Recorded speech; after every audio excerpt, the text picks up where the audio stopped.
হিজলডাঙ্গা গ্রামে কাঁচা রাস্তার সাথেই সংলগ্ন একটি নিজস্ব পুকুর আছে অমলবাবুর।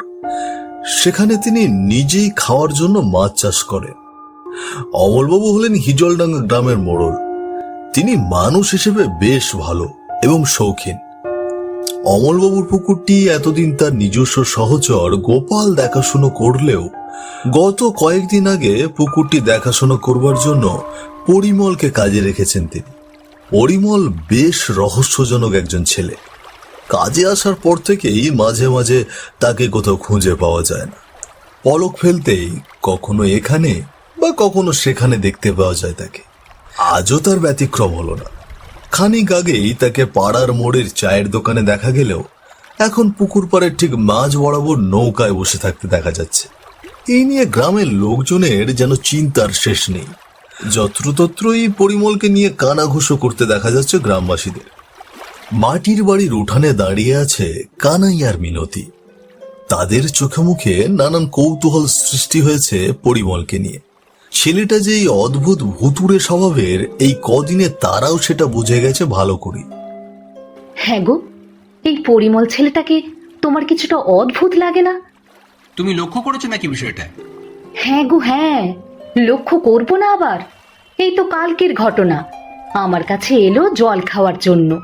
তা আমি ভাবলাম ভর দুপুরে এসেছে ছেলেটা, শুধু জল দেব, তাই সাথে কখানা বাতাসাও দিলাম। ওমা, ছেলেটা দেখি এক ঢোকে জলটা খেয়েই দিল দৌড়।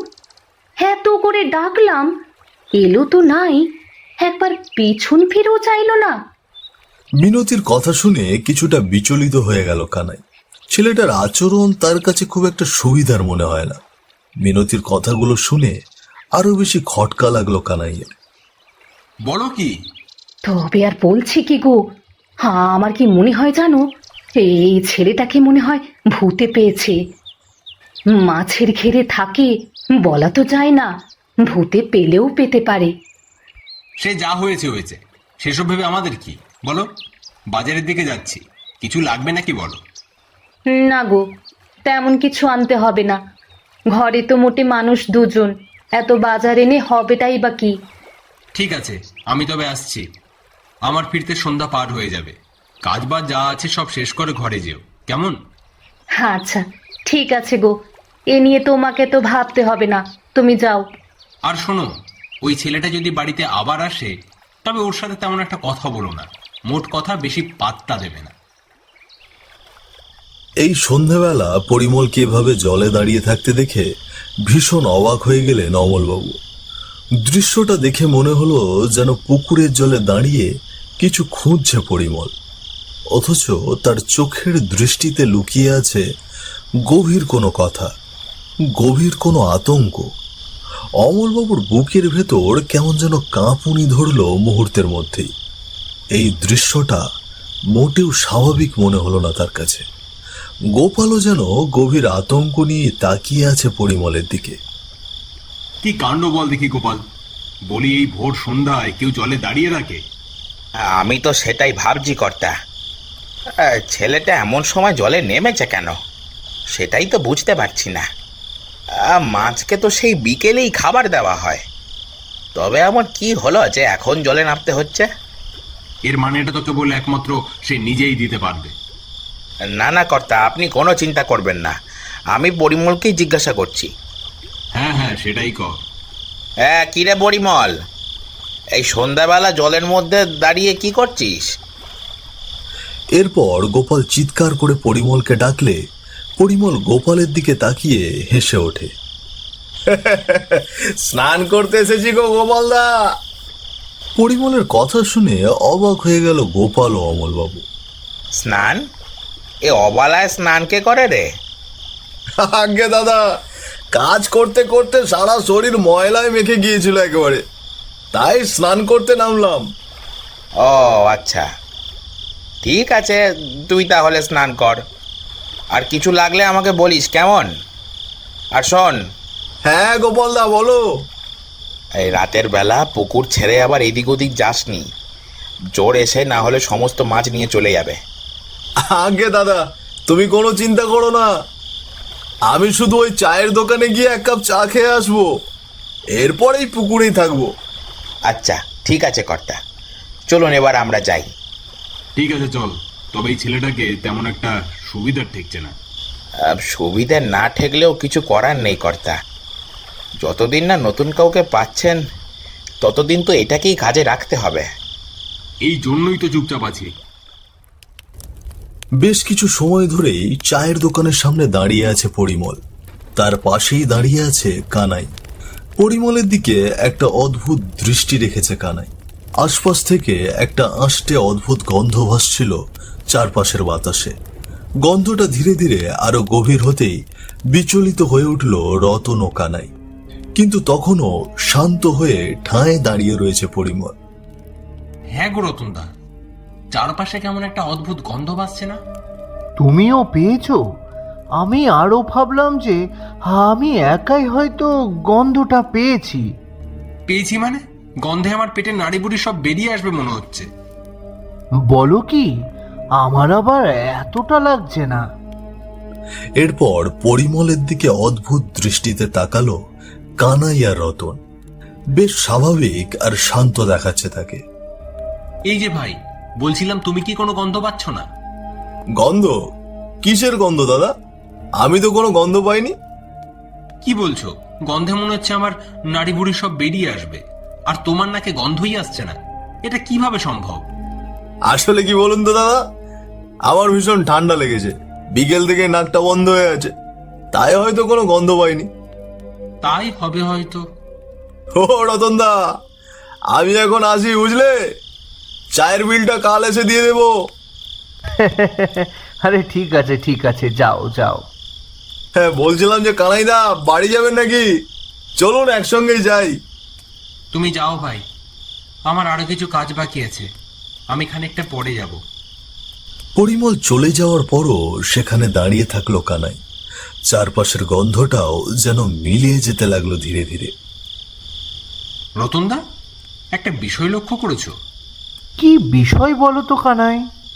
পরিমল যাওয়ার সাথে সাথেই সেই বিদঘুটে গন্ধটা কিন্তু হাওয়ায় মিলিয়ে গেছে। সত্যি তো, কিন্তু এর কারণটা কি? আমিও তো সেটাই ভাবছি। ঘরের একপাশে চিন্তিত মুখে চেয়ারে বসে আছেন অমলবাবু। তার পাশেই দাঁড়িয়ে আছে গোপাল। ঝমঝম করে বৃষ্টি পড়ছে বাইরে।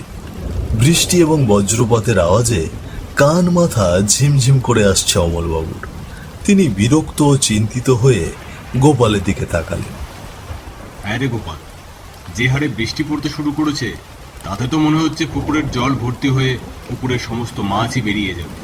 এদিকে পরিমলের ছেলেটাও তেমন সুবিধা না, সেই কি সবকিছু সামলে রাখতে পারবে? তাহলে কি করব কর্তা? আমি কি একবার ওই দিকটায় যাব? যাবি? একটু গেলে তো ভালোই হয় রে গোপাল। যা না, যা না, যা একটু গিয়ে ঘুরে আয় তবে। কিন্তু কর্তা, বাইরে যে বৃষ্টি পড়ছে, এই বৃষ্টিতে ভিজলে তো আবার জড়াজড়ি বাঁধবে তো। ছাতা মাথায় দিয়ে যা। ছাতা মাথায় থাকলে মাথায় জল পড়বে কি করে? আগে কর্তা, আমি তাই যাচ্ছি। মনে মনে বিরক্ত হলেও পুকুরের দিকে যাওয়ার জন্য প্রস্তুত হলো গোপাল। মোড়লের আদেশ, তার কথা না শুনলে কাজ চলে যাওয়ার একটা ভয় থাকে, আর তাই কোনো কিছু না ভেবেই পুকুরে যাওয়ার জন্য রাজি হয়ে যায় সে। রাতের বেলা ঘরের দুয়ারে গোপালকে দেখে কিঞ্চিত বিরক্ত হলো মিনতি। মুখে কিছু না বললেও মনে মনে হাজারখানে গালমন্দ করল সে। গোপালও হাসি হাসি মুখ করে উঠানেই দাঁড়িয়ে আছে বেশ কিছুক্ষণ যাব। এ কি গোপালদা, তুমি এ সময় আমার বাড়িতে কি মনে করে? ওই যে এক প্রকার বাধ্য হয়ে এলাম গো বৌদি। বাধ্য হয়ে? কেন, কি হয়েছে আমাকে একটু বলো তো গোপালদা। আর কি হবে বলো, বৃষ্টি পড়া দেখে কর্তা আমাকে পাঠালেন পুকুরে ছেলেটা কি করছে দেখার জন্য। আর এখন আমি পুকুরে এসে দেখি যে ছেলেটা কোথাও নেই। বুঝলাম, এখন আমার কাছে কেন এসেছো বলো তো? আমিও ভাবলাম ভয় পেয়ে যদি তোমাদের বাড়ি এসে থাকে। হাসালে একেবারে। তুমি যে কি বলো না গোপালদা, ওই ছেলে পাবে ভয়? উল্টে ওটাকে দেখে তো আমারই ভয় লাগে গো। দেখো গিয়ে আবার কোথায় কি অঘটন ঘটাচ্ছে। আচ্ছা, আমি আসি গো বৌদি। দেখি ছোকরাটা আবার কোথায় গেল। আচ্ছা ঠিক আছে, যাও।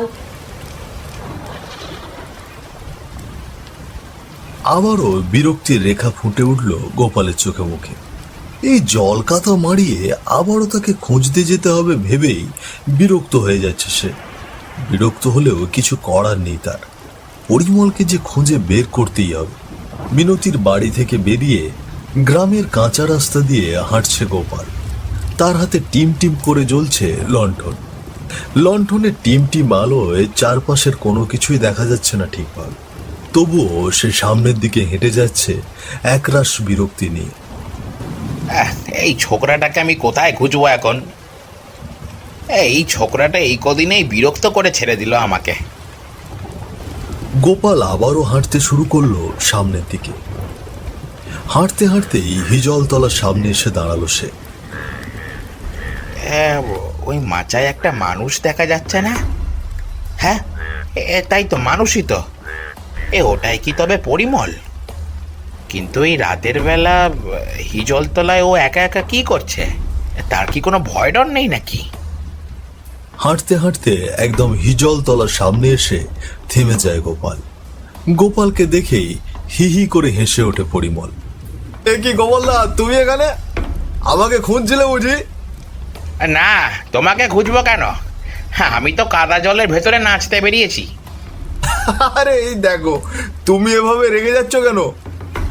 বলো কি, তুমি পুকুর পাহারা দেওয়া বাদ দিয়ে তুমি এখানে এসে বসে আছো? তোমার কি কোনো আক্কেল জ্ঞান নেই নাকি? একটু চায়ের দোকানের দিকে গিয়েছিলাম বুঝলে, সেখান থেকে ফিরতেই বৃষ্টি নামলো, তাই এখানটায় বসে বললাম। হঠাৎ করে গোপাল লক্ষ্য করে চেহারা এবং কণ্ঠস্বর কেমন যেন ভয়ঙ্কর ভাবে বদলে যাচ্ছে পরিমলের। পরিমলকে এমন অবস্থায় দেখে ভীষণ ভয় পেয়ে যায় গোপাল।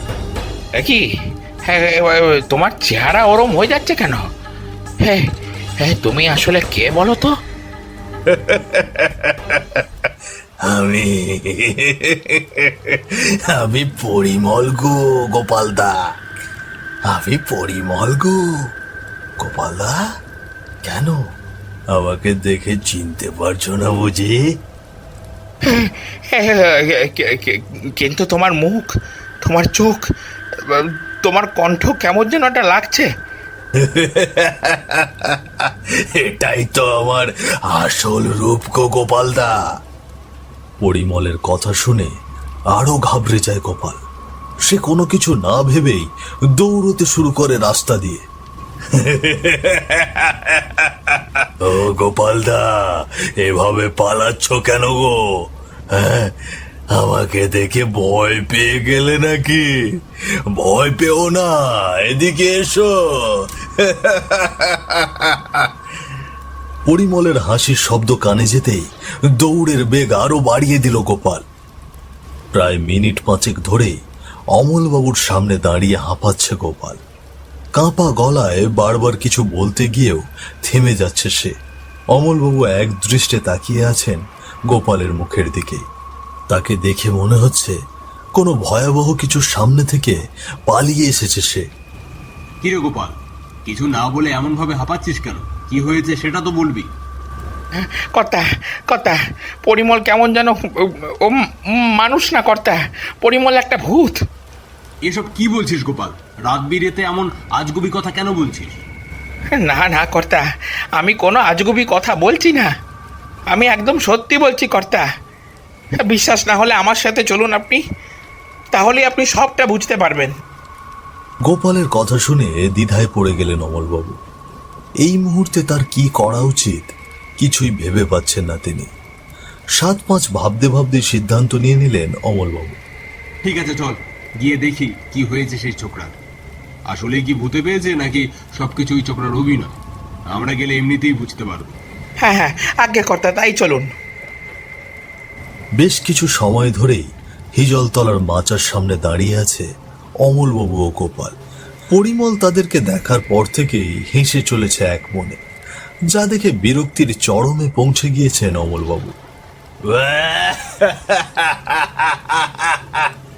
কি হয়েছে ছোকরা? কিভাবে পাগলের মতো হাসছিস? এইভাবে পাগলের মতো হাসছিস কেন? ভূতে পেয়েছে নাকি তোকে? ভূতে পাবে কি মোড়ল মশাই, আমি তো নিজেই একজন ভূত।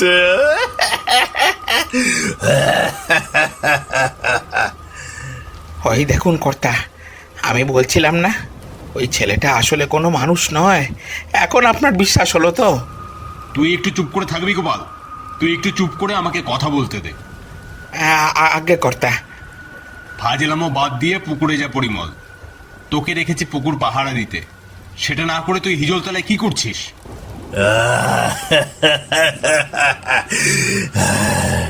সারাক্ষণ পুকুর পাড়ে থাকতে ভালো লাগে না মোড়ল মশাই, তাই ভাবলাম একটু নিজের ঘরে এসে বিশ্রাম নেই।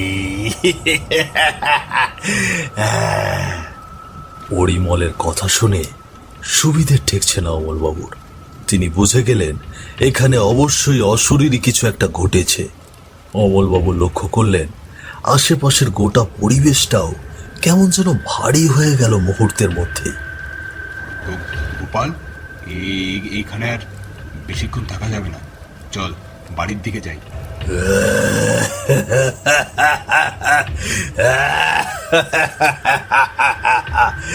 বাড়ি যাওয়ার এত তাড়া কিসের অমল বাবু? একটু দাঁড়ান, কথা শেষ করি, তারপর না হয়ে যাবেন। অনেক কষ্টে অনেক বছর পর আপনাকে বাগে আনতে পেরেছি, এত সহজে তো আপনাকে যেতে দিচ্ছি না।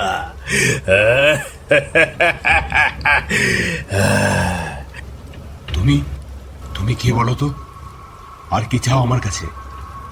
একটু ভালো করে মনে করুন অমল বাবু, কাকে আপনি বিনা অপরাধে ভরা সভায় শাস্তি দিয়েছিলেন মনে করুন। পরের দিন সকালে সেই ছেলে তার হওয়া মিথ্যে সাজার অপমান সইতে না পেরে এই জল গাছেই ফাঁস দিয়েছিল, মনে করুন। তুমি তুমি সেই পরিমল? তাই তো বলি, তোমার নামটা আমার এত চেনা লাগছে কেন? কিন্তু পরিমল, বিশ্বাস করো, এখানে আমার কোনো দোষ ছিল না। আমি বাধ্য হয়ে বিচারে দোষী করেছিলাম, নয়তো নয়তো একটা মেয়ে পুরো গ্রামবাসীর চোখে খারাপ হয়ে যেত। আপনি যে কারণে বিচার করে থাকুন না কেন, আপনি আমার কাছে অপরাধী। আপনি শুধু ওই মেয়েটির কথাই ভেবেছিলেন, আমার কথা নয়। আর তাই আমি আজও আপনার কথা ভাববো না। আজ আপনাকে আমার হাতেই মরতে হবে অমল বাবু। গোপাল, গোপাল পালা, পালা গোপাল। আজ আপনি কিছুতেই বাঁচতে পারবেন না অমল বাবু। দৌড়ান, যত পারেন দৌড়ান, শেষ জয় তো আমারই হবে।